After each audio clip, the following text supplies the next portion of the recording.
Kemutungan tempat hiburan dalu Planet Cafe di Jalan M. Isa terjadi pada Selasa dalu, di mana keputungan tersebut terjadi pas pegawai kafe nak buka.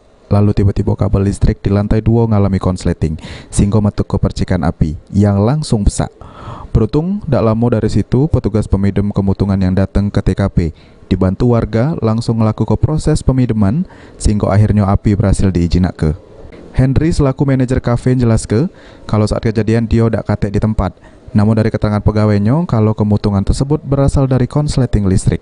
Gitu di tempat aku tadi. Jadi kita dapat kabar dari pegawai aku tadi. Pegawai. Ya sekitar jam 8-an aku tadi. Jam 8-an. Aku tadi aku ke sini.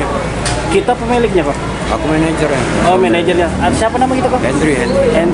Kok ini kebakaran katanya konsleting arus listrik ya? Ya, dugaan sana ya. Kok ini kan bukanya malam.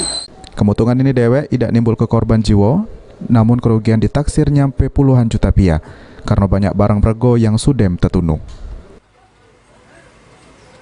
Abidin Riwanto, PAL TV.